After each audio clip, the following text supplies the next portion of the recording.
Becoming an Angel event back to Chicago, and just scrambled up here to my computer, and here I am. Glad to be here. We're so glad you did. Yeah, let's talk about it. I just love to hear, since the whole weekend was this like awesome whirlwind, the kind of whirlwind that's nice to be in. Yeah. I just want to hear a little thought. Like, what's your impression? How are you feeling now from it? What's something that struck you over the course of the weekend? So, Cara, how did you enjoy it? Oh, I totally loved every minute of it. It was so gratifying to get to meet some of the people we've been talking to online for all these years and see their faces and hear what their voices sound like. And I was so touched that all these people, like there were several times we were journaling about whatever the topic was, and I would just put my own pen down and just look at the Zoom screen and see all these people just bent over writing, like these wannabe angels, like really working on it and thinking about it, and so encouraging and helpful of each other. It was very moving. Yeah. You ever get that feeling someone's watching you when you're journaling? It's Cara in the Zoom call. Yeah. Awesome. Yeah, I found it just so spiritually nourishing for myself. Like, I mean, of course, everything Cara said about connecting with people and stuff, but I loved listening to the talks and like listening to your talk, Curtis, and Karen's and Jonathan's. Like, it was just amazing. I felt so fed by it. So I was doing the journaling and taking notes, and so it just went phenomenally well. It was so great. And now for a rebuttal, Karen, what do you think? Do you have fun? I am in full agreement. It was wonderful. It was uplifting to gather together on around this topic of becoming an angel, the why we're here, and just conversing with people in all our small groups. I loved all the talks too, and the small group discussions were so sweet and wonderful, and chatting with people. It felt like people were beaming all weekend, and it was actually hard for me to go back to the world where, on my travels home on the airplane, I found the person next to me didn't necessarily want to talk about these things. I was thinking that's what life is, right? And well, not always. I really loved talking with you all who came, and look forward to doing it again someday. Yeah, I could just picture sort of like the vibe of one of those movies where somebody gets transplanted out of this idyllic existence into the real world, and that you, Karen, on the airplane, like, so what do you think about life after death?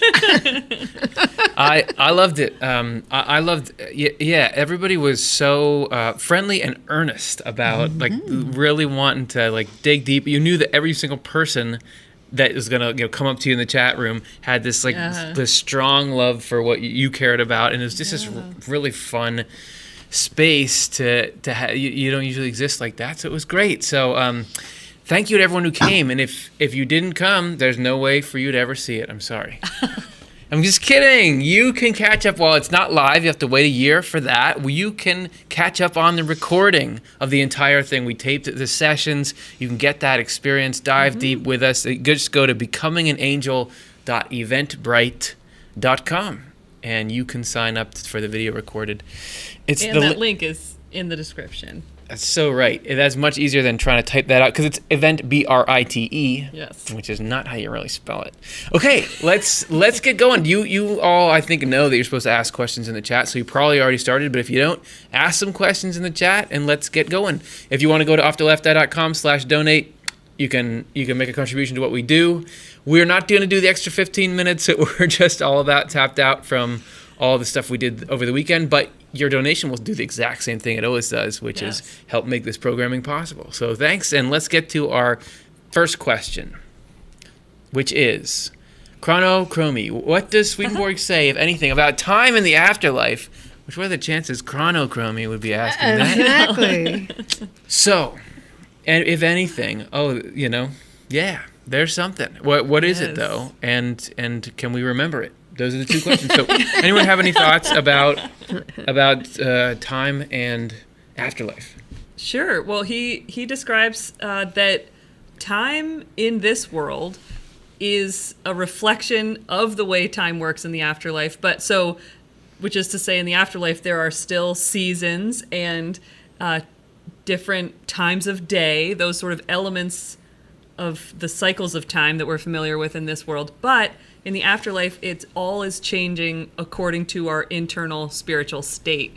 So Swedenborg says it's not that, in this world, our perception of time is dependent on the laws of physics and the way planets move and everything. But in the afterlife, it's about our inner state of love and wisdom and the spiritual state cycles that we go through. And so it's so there's still the appearance of time. So you're still living with that sense, but it doesn't exist in the same way that it exists in this world. Yeah, and not to just only talk about the afterlife that I experienced this whole time, but at the end of it, we had some people saying, "Oh, I'm not ready for it to be over. I wish it would still go longer."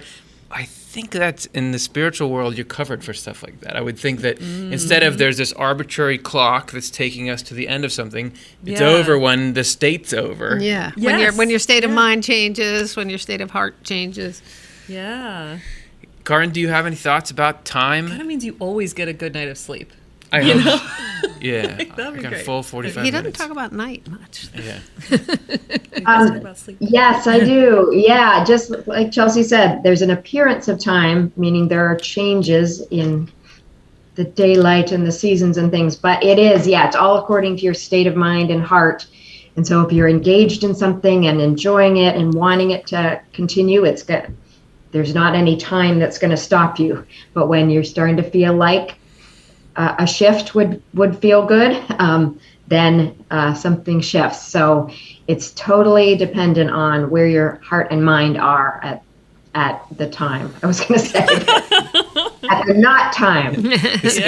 Yeah, right. It's hard to not get a little circular with our definitions. I heard recently about some study that found that most people want to be done having a conversation before it ends. And they were like sort of studying the time when people wanted to be done talking to each other, but like conversations just keep going. And but that won't happen in the afterlife. In the chat, let us know when you hit that point during each of our answers to these questions. And I think about Swedenborg saying that every individual angel is going through their own time cycle, can be going through their own time cycle individually. So it's like somebody can be in their day state while someone else is in their night state. There is something where communities do it as well, but I get this thinking of sometimes what's going on in you and what's going on out there doesn't match. Like you're all amped up to go and do something, but everything's closed because it's late. So Yeah, right. And he describes like in the morning in the spiritual world when people woke up in the morning. So there must be some shared sense of that progression of time in a community. And he talks about, that people are in the world of spirits for different lengths of time, depending on what their process is and sorting themselves out after death before they've figured out their eternal home. And so it's sort of it runs by your inner clock, not by some clock on the wall. And you're just reminding me though of the point that like we are no man is an island, right, or whatever, where it's like we are spiritually integrated with people all the time. And so of course in the afterlife there would be just a natural shared state. Like even if you are in a night state, you're probably also connected to other spirits who are in a night state at that point. You couldn't not be, because that's just the way our spiritual life works. We're always connected to other spirits. Right. It was making me think of, Narnia and, where it's always winter. Yeah. But anyway. I don't want to connect to James. He's always in winter. Cool. Okay, great. Well, that's a lot of cool stuff to think about with time in the afterlife. And it's a good summary, but there's always plenty more in there. Didn't we ever do a show about time? Oh yeah, we did. We did. Eternity. What was the title? How to Live in Eternity. How to Live in Eternity Now. Yeah, go watch that show. That's all about time in the afterlife. Okay. Thank you so much, Chrono Chromie, for the question. Let's go to question number 2.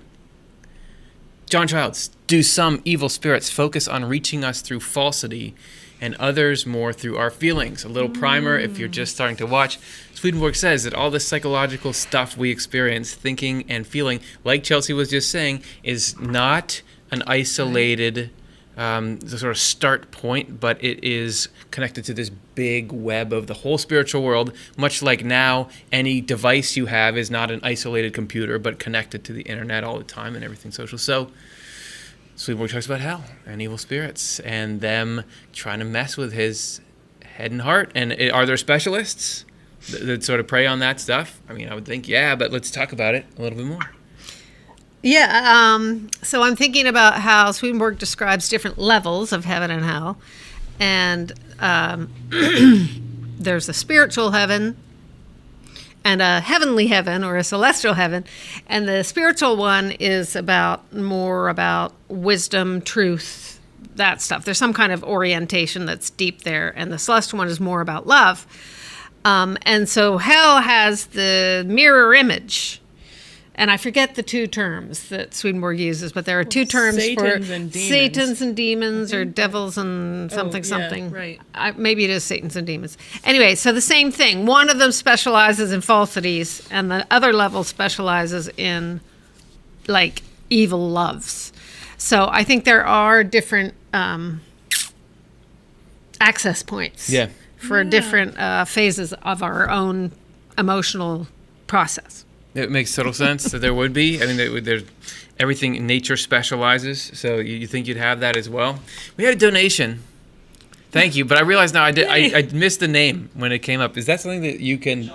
Jonathan, thank you so much. Yay. We are on the board. Wait, even if we're not playing a game, we can still win that game.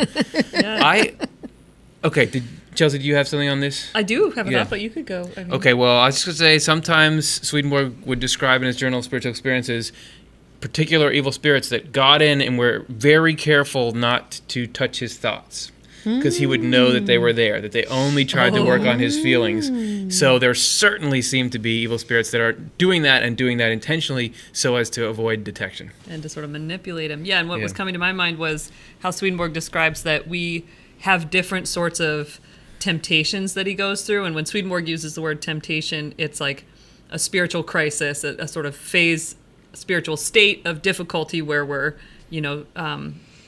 being the good things that we love are being attacked by evil and falsity, and the Lord's protecting us, and we, choose the good over evil, and then the Lord strengthens us in goodness and truth. But so Swedenborg says that we have sort of two major kinds of temptations we go through, ones that are more focused on our thoughts and how we think about things and our beliefs, and then another sort of deeper, more intense kind of temptation that is really focused on our loves and those feelings. So I would just think, like, I don't know if Swedenborg ever really spells it out just like this, but I would think that there's certain spirits that are really, involved, specialized, like you were saying, for those more intellectual temptations, and then others that are more know how to really attack you on the level of what you love. That's good. Great that they're putting in the work. Man, I feel like we're forgetting something.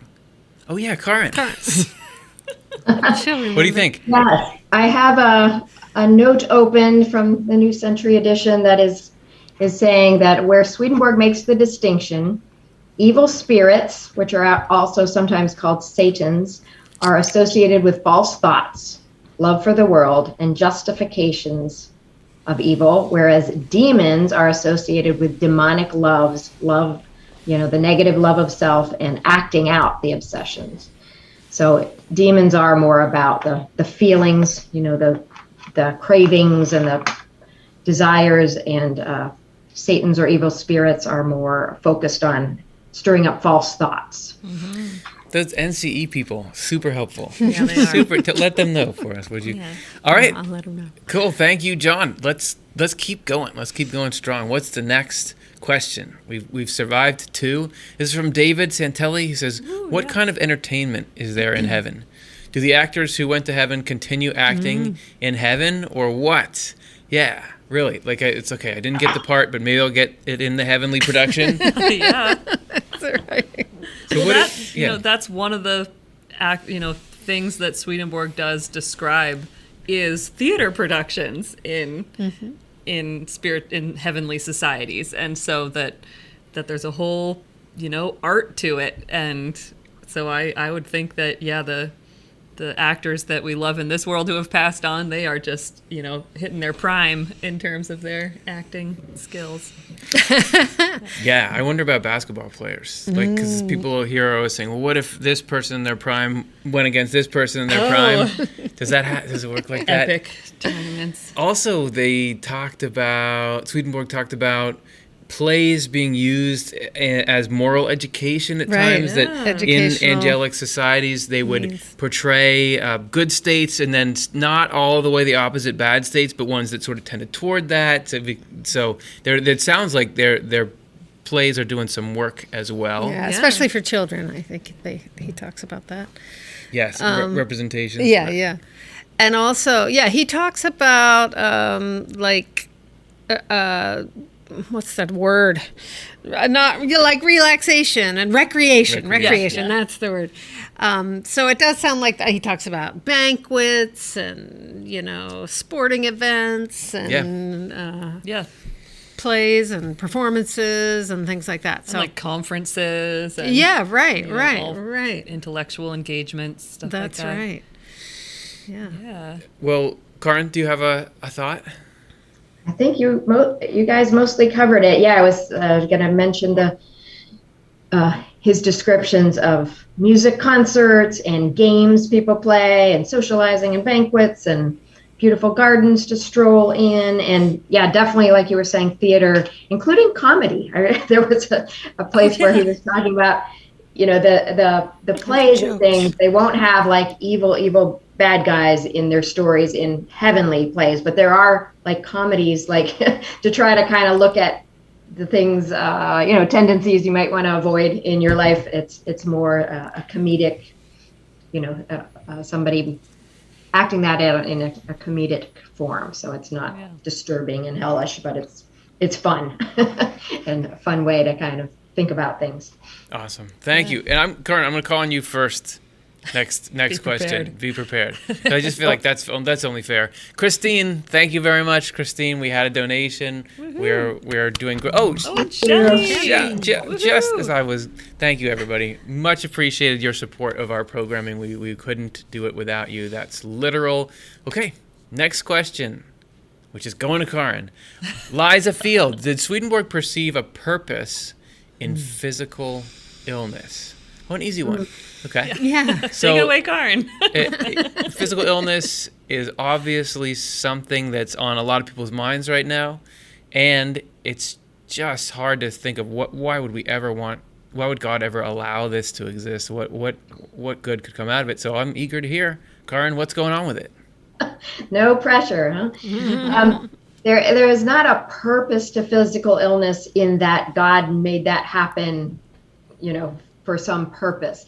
Physical illness is like all the troubles in this world. It's a result of human beings long ago falling into, getting disconnected from heaven, getting more enamored with the outer world and the negative ego things that have arisen. So that has caused, spiritual atmospheres and attitudes and things that just bring problems into this world, and physical illness is one of those problems.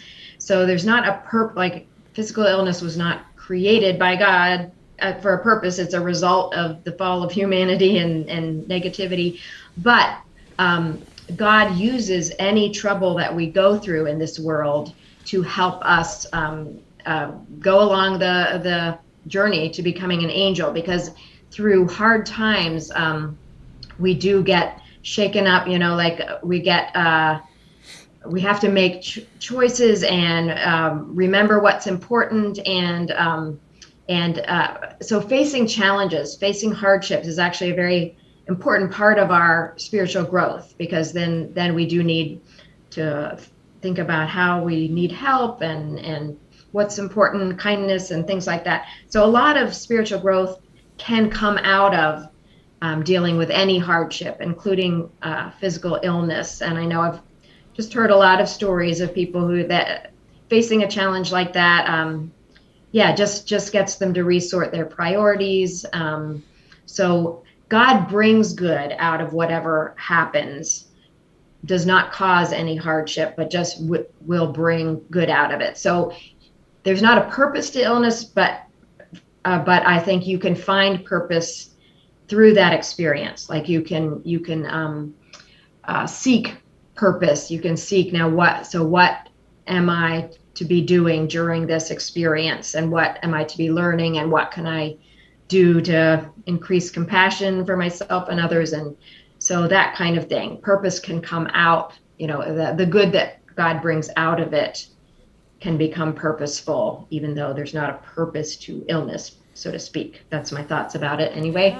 Yeah. Great. It does sort of seem like the purpose of any, like the grand purpose that anything can lead us to, and I feel like physical illness can so often push us to that point, is to have to sort of surrender to love, like Karen was saying. Like you so often need help from other people.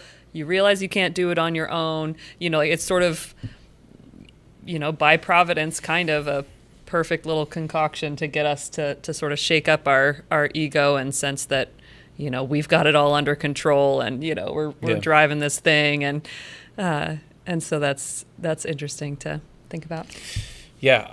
I know you're breathing to give an answer, but I just want to say thank you, David, for the donation. And I saw 2 comments asking, how do we make a donation? It's offtheLefteye.com/donate. Look at what I made happen here. offtheLefteye.com/donate. Thank you for the support. We really appreciate it. Thank you. Hope you've still got your breath. I do. Okay, great. Yes, I was thinking along the same things about people learning to accept help from others. And I've spoken with somebody who has worked with a lot of elderly people in the end stages of their life, dealing with big physical illnesses. And she just felt so clearly that it was practice for them to let the love in, so that when they do go to the next world and they're going to be surrounded by this love when they're first received by those angels, they'll have a little practice in opening themselves up to it, I just thought that was such a cool thought. I love that. I love that idea of like a question of like, all right, I'm in pain right now. How can I let love in more deeply in this moment? Even with like my aches and pains. That's like an interesting that's sort a of great, exercise. Oh man, yeah, you could carry that with you every day. Yeah. Thank you, Karen, for the donation. We really appreciate it. I love that you were both. Karen or Karen? I don't know. Yeah, right. Forgive us either way. And if you just say both, then we know we got it wrong. I love what you were both saying about that. And today, when I was doing some research for talk about the inner and outer self, Swedenborg often does this with illness. He says, our inner self usually doesn't shine through, except when our outer self is put to sleep, as it is in times of misfortune or illness. Like when you have a health, when it's a movie cliche, I'm this Wall Street banker and I don't care about anything. Suddenly I almost have a heart attack and I start thinking about my kids more, right? This is it, but it really does happen. I mean, I had last year, I was having all this like acid reflux and all these problems, and for a little while, I still feel the impact of that. But for a little while, I just remember like everybody I looked at, I was like, I wonder if their body's doing okay. Are they all healthy? And like, you never care about that. You just think, oh, this person's in my way and they're annoying. So it's like I would never press the button that said illness, please. But you can see it does get you thinking about life in a different way for sure. For sure, yeah. Cool. Thanks, Liza. That's a great question. Let's do one more before we do our raffle giveaway. This is from B.E. How does one become evil? How does evil get there? Well, are you asking for advice, or is it? Because I've got some great tips. Take it from someone who knows. Yeah. This is okay. When I first started being evil. Yeah, no, but it is a serious question. How I read the emotion behind this is like how this is such a strange condition to get into. It's so against God and what life is supposed to be. So how does that happen? What do you think? There's a great Bible verse, and maybe I'll have to like follow up or something with it because it's escaping my mind right now. But it essentially encapsulates the fact that they something because their deeds were evil. Like it's in Genesis. Yes, because their deeds were evil, and so that that's sort of the love darkness more than light because their deeds were evil. Yeah, right? It's like Christmas story, something like that. So it's like where you, that's sort of the spiritual physics, if you will, of how does evil get there. Is we all have evil, but it's in when we are rationally choosing to do evil, when our actions are so involved in evil, then and we start to will it and love it, then that's like it getting sort of stitched in a deeper way. Doesn't sound very hopeful. There's lots of hope. Well, the question is not like what's the hope. It's just yeah. Well, I mean, in some places, Swedenborg sounds quite harsh about how we're all born, with inclinations to evil of every kind, and without God, we would be completely evil. But he also says that we were created by God to be angels, and that there's an inviolable part in ourselves that holds that connection to God. And I remember this guy's grandmother said, I can't really wrap my head around the thought of being evil, but I can wrap it around the thought of being selfish. And just like, and that is kind of how Swedenborg paints it sometimes with his succession of loves, but being obsessed with self, and like that's what's more important than anything. He would call that evil, and it's easy to see for me how I could just totally feed my own self-interest and just forget about anybody else. So it doesn't seem that far off the menu, and that's his times. His like that I have memorized is like it's a love of being in control from a sense of self-importance. He says that's like the core evil that we all have in ourselves, that also is only bad when it loses its connection and its understanding of how it fits within that larger framework that you were describing of like having love for God and love for the neighbor, have it serve that. But so so that's that love of being in control from a sense of self-importance. That's the evil. Yeah. Karin, have you ever like read books about evil people, or like do you have any experience with that? Well, I could add in just a little history of because maybe part of the question is like, how did we even get that option? Like, why is it in there? And it got in there long ago. There's this thing called spiritual heredity, and originally humanity was in this proper order of loves where love of God and love of the neighbor were the main focus, and then just things going on outwardly like in the world and your own situation were subordinate to that, like they flowed from that. And just gradually as people got more taken by external things than internal things, it just gradually shifted to becoming more self-focused and wanting to get things. And so we have just, because this has been the case for a long time, thousands and thousands and thousands of years, now we're all born into a state where our inner self, our innermost self, is in a heavenly order. Like there's goodness in there at our core and angelic love and the Lord's presence. But we have this outer consciousness that's got this flipped order where we start out being mostly self-focused and self-concerned. And if we have to be taught to like, okay, don't be selfish, share, don't push to the front of the line in preschool and everything. We have to be taught to not go that route, those tendencies. So we have tendencies towards negative, selfish, greedy behavior that are just in there, and they are going to rise up, and we need to be taught how to resist that and go a different direction with the flow that's coming from a deeper place in us, the love of God and the neighbor, and a willingness to consider the value of others as well as ourselves. So we're born into this dual thing, this inner and outer self now, and we have the free will choice to decide which direction to go, whether to let the inner self win in the end and guide the outer self to be loving as well, or if we're going to let these self-centered tendencies take over and block out that inner flow. And so evil is when just gradually over a long time, a person has kept choosing over and over just the self-focused tendencies and over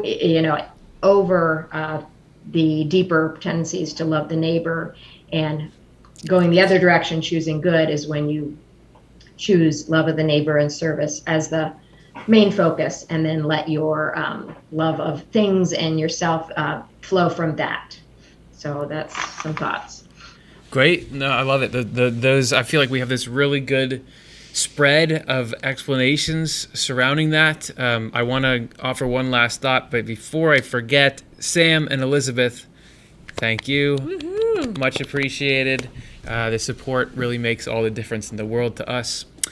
And I think I just want to, it's kind of a summary amalgamation of what everyone's been saying already, and this is really, about how do we become evil in the modern age, not how did evil emerge in the very first place, which I don't know. But it's all about pleasure. So when Swedenborg says we're evil from birth, what that means is that we have a tendency to enjoy evil things. That there's an appeal, like you have to stop kids from picking on each other because they just like to do it. That's not. Right. It should be this weird Don't alien. Hit your sister. Yeah. That my grandma that you were mentioning before, she once said, like, doesn't it feel to me? I don't remember this, but she says it. Isn't it nicer when you are sharing with your sister, and don't you feel better? And I said to her, supposedly, I've heard you say that, but I didn't notice that we have this tendency to enjoy evil things. So the process of becoming evil is when that. It's not a lot of people are saying, well, I'm evil and I love being evil. They just think like, well, I enjoy that, I want that, and I'm going to go for it even if I understand that it's harming other people. And so the more we do that, the more we get addicted to it, and that's the evil state. It's just I love that definition you gave, Chelsea, of what is hell, and another one Swedenborg gives is when the pleasure of evil is felt as good, that is hell. So anytime we think like, the sweet revenge, like that's hell. And the more you do it a few times, okay, but the more you do it, the more you're just developing your physiology around it. Well, and the reason why, like the core principle at play is that Swedenborg says love is our life. What we love is who we are. And so that's, like you're saying, if you're just getting continually feeding certain pleasures, that your love is going to become that. So we have to work on that's the whole thing. What Swedenborg describes in sort of spiritual life is developing a new will, having a new will, a new kind of love.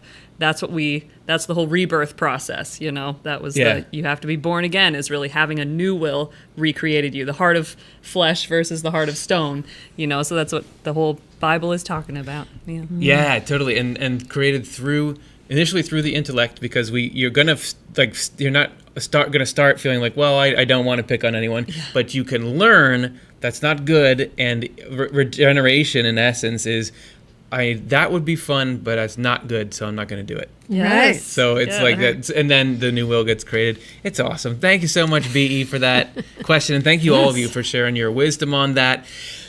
Let's exhale and take a little fun break to thank the people who have contributed to us and made this all possible. It's time for our monthly-ish donor raffle. First of all, we want to just throw up on the screen, this is all the people who have donated to us this month. Wow. Thank you, everyone. So cool. Appreciate it. You have...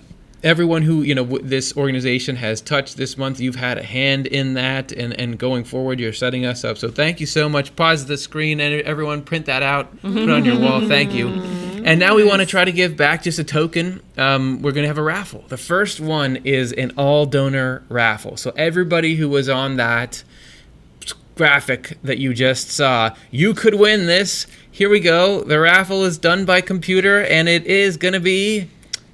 Celine Luzier, who you get, hooray, thank you for your donation.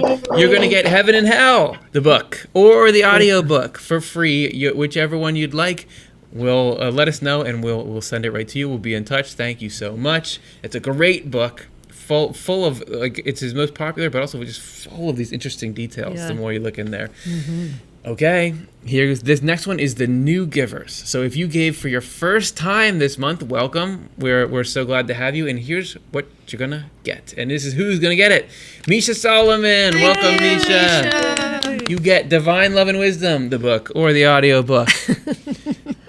Divine Love and Wisdom, yay, the book. Okay. You already have Divine Love and Wisdom in your but soul. Yeah. Such a good text, such a great comprehensive overview of what life is all about, and that principle you were just saying. Yes, right? Love is your life. You'll read it in the first number. Yeah. That's what I'm talking about. Okay, and finally, our recurring giver raffle. So if you've been able to set up giving to us on a regular basis, we really appreciate that stability, and so we're going to give one of you this. Charles Cole.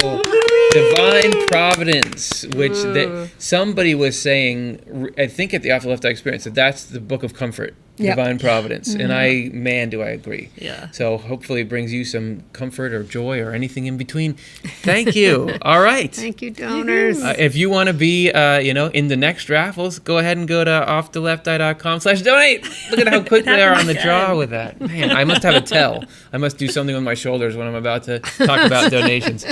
All right, let's get back to the questions. Thank you, everyone. The next question is from Brad Hunstable. Does Swedenborg mention those who took their life, good or bad? Well, a little bit. Yeah, he does a little bit. What is it? So, Karin, do you want to have a chance to go first on this one? I think the most important thing to start with is that Swedenborg reports that nobody is good or bad due to one action. Like taking your own life is one action, but that is not what makes a person good or bad, which means going towards heaven or going towards hell. It's a whole life and intentions. Oops, I think I've frozen. Did I freeze? You did, but now you're back. Okay. It is a whole lifetime of the dominant intentions over time, the dominant choices. That is what is ending up leading a person to heaven or hell, not one action, even the action of taking one's life. So I think that's the important thing. You can't define any person as good or bad due to the fact that they took their own life. That said, it's not recommended because the despair that someone might be feeling at that time, it doesn't erase. Swedenborg saw some people in the afterlife who had taken their own life and they were still trying to take their own life. So the underlying feelings or what issues will still need to be worked through, and a person will get help with that either in this life or the next. But like we were saying before, one has to learn to accept help. But the main thing is that one action is not what determines whether a person is good or bad. That's such a good point. And certainly when we hear that question, the context is often in contrast with religious traditions that say that suicide is a automatic hell. Yeah, unforgivable sin. Yeah, right. Something like that.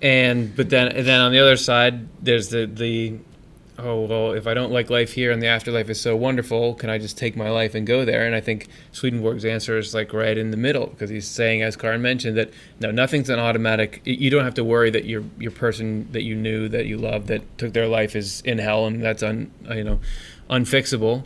But also he doesn't also say, oh, it's no big deal to just kill yourself. It's right there in the middle. He only mentions directly suicide a couple of times, but as Karin was mentioning, there's somebody who still has the knife in their hand that they did it with, and so they're having to work through that. It's not a way out, but it's also not something you can never recover from, I would think.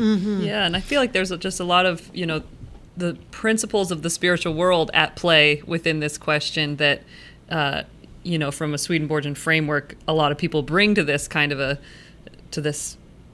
question is like, when anybody dies, we first enter the world of spirit. So it's this realm in between heaven and hell, where that's where we get to really work through the things in our spirit, because while we're alive in this world, we're so outwardly focused on external concerns, things like that, that, it's, if we're even like mostly, choosing some good things over evil things, we're on sort of a pathway to heaven, but a lot of the real spiritual work happens in the world of spirits. And another element that Swedenborg says is that because we live in this world that has, and with these physical bodies that have a lot of issues, in certain circumstances where people are dying by suicide, then can be mental illness that's going on and physical conditions that are limiting a person's ability to be able to think and make, rational choices about themselves and have rational thoughts.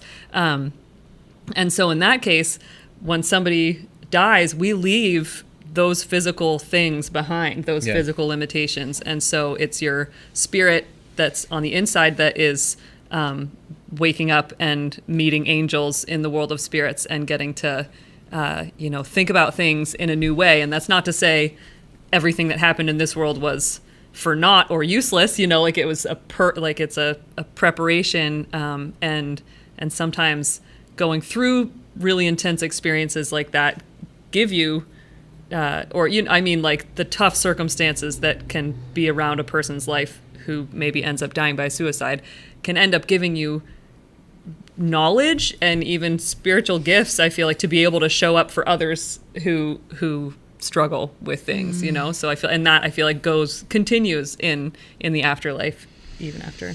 Makes me think of the Swedenborg's assertion that a single action can look 1,000 different ways to an angel. I think we were talking about suicide as this blanket thing, but I'm sure there's different conditions around that action in 1,000 different ways. I know Swedenborg does talk at one point about evil spirits rushing into somebody to get them to commit suicide. Right. So I think there's a whole spectrum in there. And he talks about people who are in a state where they don't have rationality. That's sort of their spiritual life is kind of on pause during that. I'm sure sometimes that's so. It's something that's as varied as the human race. Yeah. I want to say thanks really quick. Brenda made a donation, and wasn't there one? Kathy, I think. Brenda and Kathy. Thank you so much for letting us do what we do. We really appreciate it. Did you have further thoughts? It was pretty much the same. Just this thought about rationality. The Swedenborg makes the point that the two things that make us human are our freedom, our spiritual freedom, and our rationality. And he says that if anything that we do not in a state of fully functioning rationality, we are not held spiritually responsible for. So that's what you guys were both saying. But you said it very well. I like to make that point because so often suicide's in some state of desperation, perhaps based in physical things and things of this world. Right. But anyway, out of your mind, when you're out of your mind, things happen that you might not choose if you were really in your mind. I think that's been a problem is religion has been coming with this big hammer that just says this one thing to this really, heart-wrenching and complex issue. Which life is complex, and people are complex, and the circumstances are complex, and with Swedenborg's description of the spiritual world and how it affects us, it gets even more complex. So I think that it's really key to have a nuanced perspective when you're even approaching this topic. So thank you, Brad, for bringing it up. Yeah.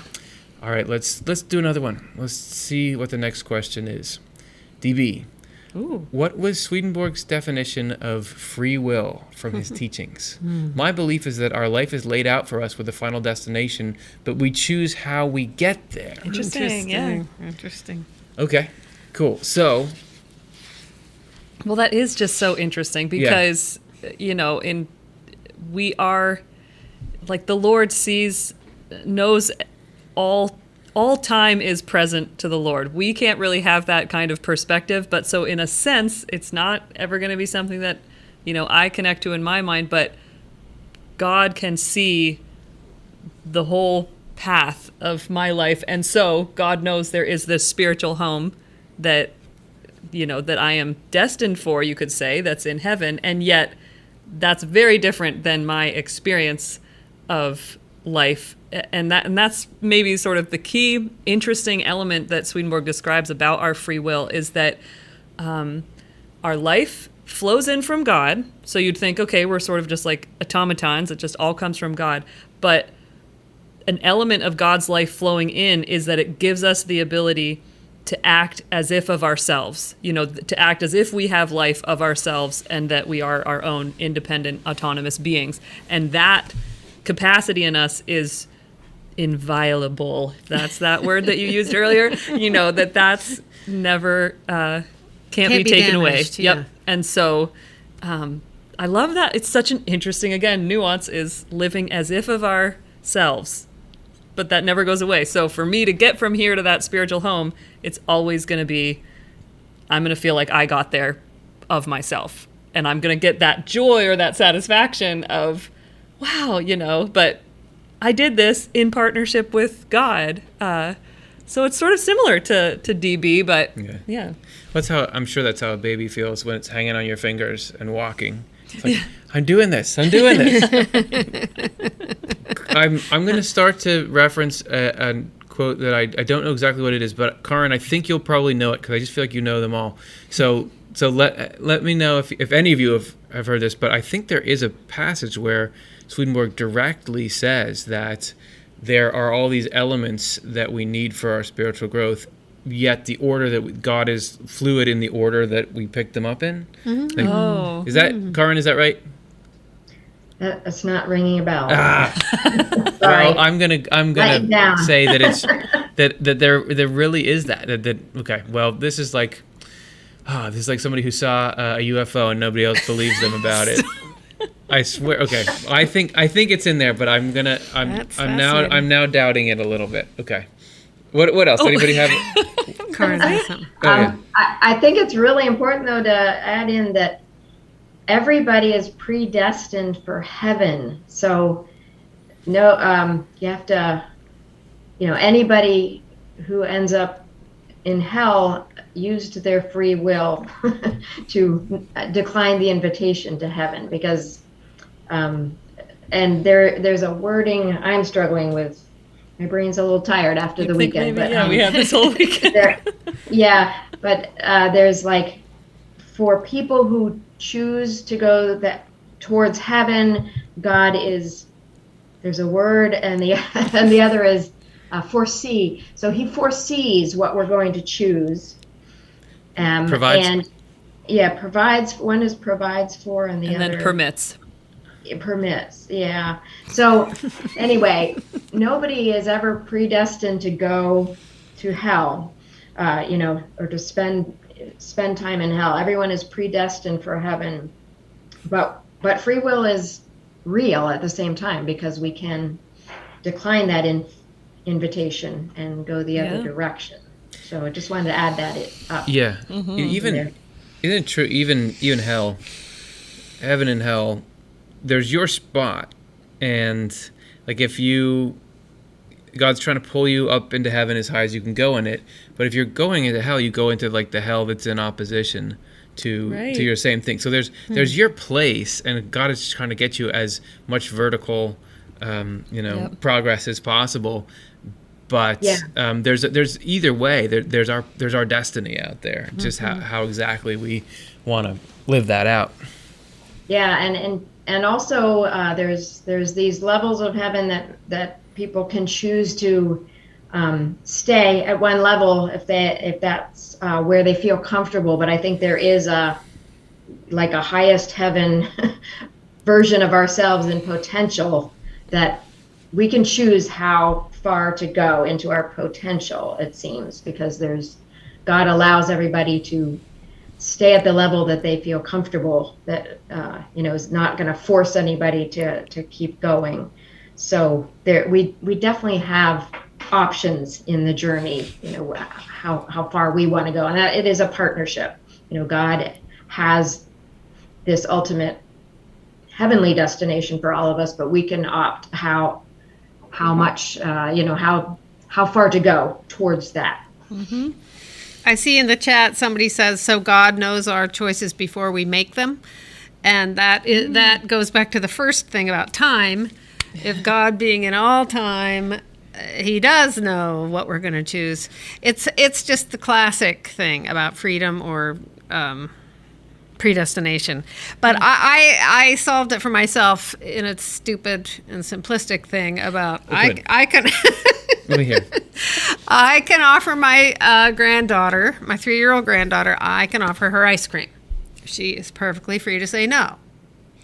I know she's going to say yes. So I know what she's going to choose, but she's in complete freedom. So, I mean, that's so silly. But, I mean, God knows us. God knows us. And he's pulling for us. He wants us to be as happy as we can possibly be. And so if our happiness is to be self-centered and cruel, he's like, okay, honey, if that's what you really want. Yeah. You know?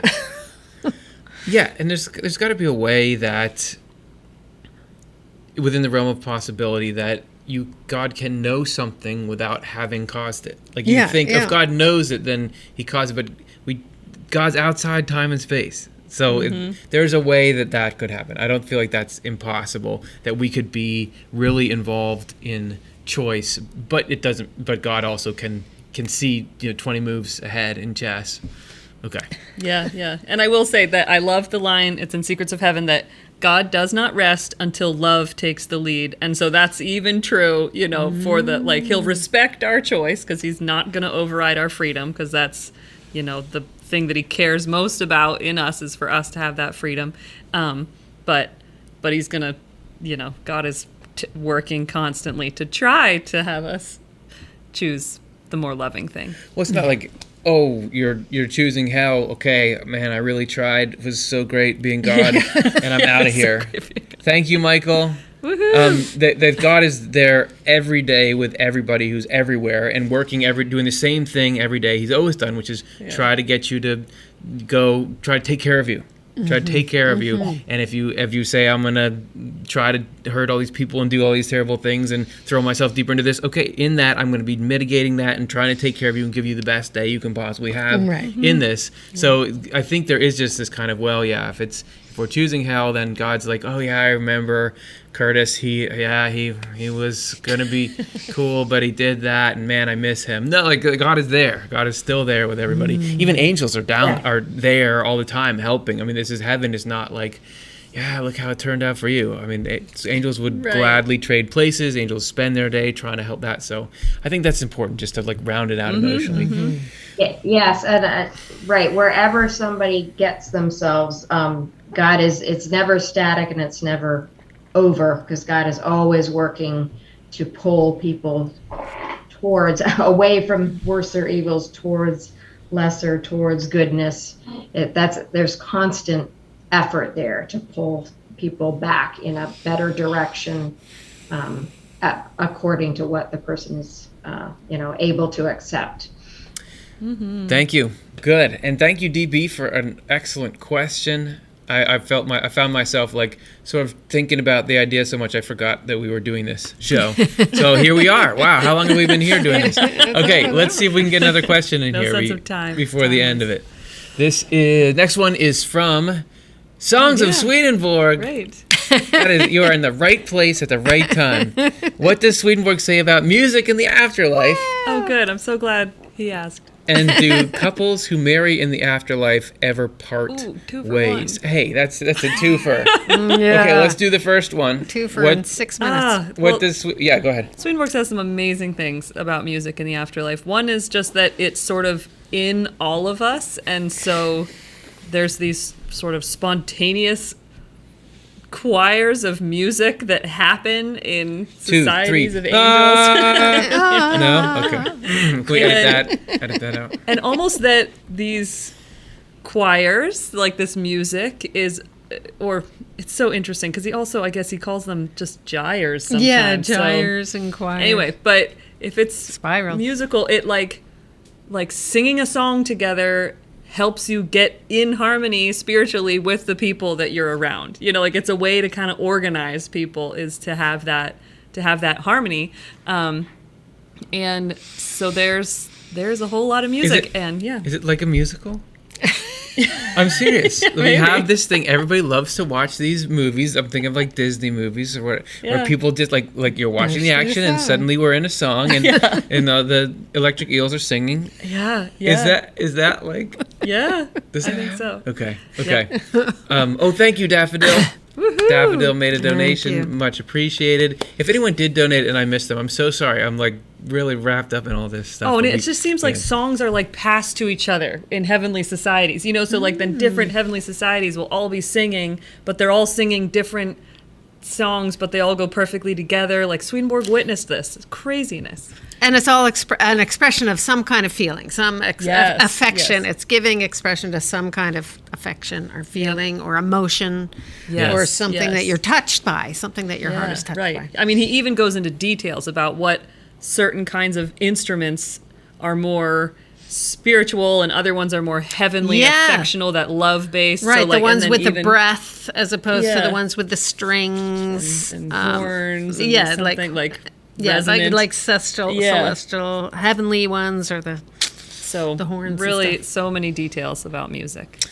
Karin, music details, and do you want to kick us off on the other question? Do couples who marry in the afterlife ever part ways? You guys covered the music thing well, and I'll just recommend 2 shows: the Spiritual Force Behind Music show that we did, and Is There Art in Heaven? Both touch on music, instruments and voice. Definitely tons of it in the afterlife. Do couples who marry in the afterlife ever part ways? And I'm thinking of people who marry in heaven. So I think they do not part ways, because I think when you are in heaven, you really understand who you are and can really perceive who other people are, and the Lord draws people together who are the perfect match for each other. So I think that couples who marry in heaven never part ways. That's my feeling about it. I have a thought about that. Yeah. Because, Karin is specifying heaven there because it's interesting that there is the world of spirits. And we talked about this in an early episode of the Inside Off the Left Eye podcast, which I was sort of amazed to read this story, because Swedenborg is often using his experiences in heaven to demonstrate a principle of like, this is how the spiritual world works.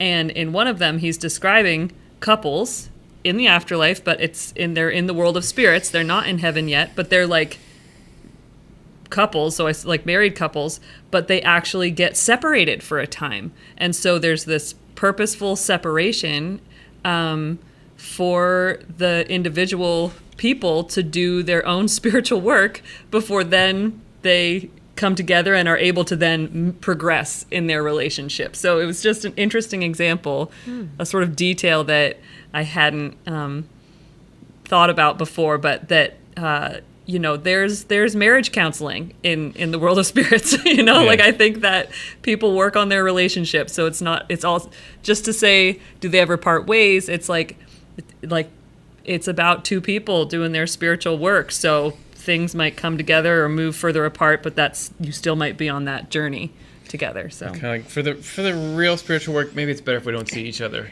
do that. Like, because we want to be in love again, Yeah. Cool. Thank you so much, Songs of Swedenborg, for a couple of great questions. We're at the end of our time here. Look at that. I want to say thanks to everybody who donated. We had 12 donors, raised $505 to go into making these ideas alive for people and reaching out into the world and seeing if anyone gets something good out of them. If you want to catch up again on the event, this weekend's conference, the first ever Off the Left Eye experience, Becoming an Angel, go to becominganangel.eventbrite.com. There's a link in the description that will take you right there, and you can watch the recording of the weekend and all the community and depth that was there. So thanks. Closing thoughts from the panel. How are you doing? I'm happy. Spirits of time, the first question, that hour was super fast. Yes. I am so glad to get to be here at this desk again. For those of you who watch week or month after month, this is the first time we've been here in like 2 years for one of these shows, and it's really fun. And so I'm just really grateful that this keeps happening and that you all show up, because it's so fun to get to think about these ideas together. Karen? I want to clarify about the recordings. They're not ready yet, from what I understand, but anyone who attended the event, the recordings will be sent to you when they're ready, and anyone who didn't attend but would like to purchase the recordings, you can sign up to do that, and when they're ready, they'll be sent to you. There's no real time, you know. When your state is ready, they'll be ready. If only. This has been wonderful. You all blow me away. You know, this is just a lovely extension of our weekend of just interacting with our audience. Yeah. And we so appreciate all your insightful questions and your presence. So thank you so much. Yes. Mm-hmm. All right, everybody. It's been great. Have a great night, weekend, day, wherever you are. See ya. Good night. Bye.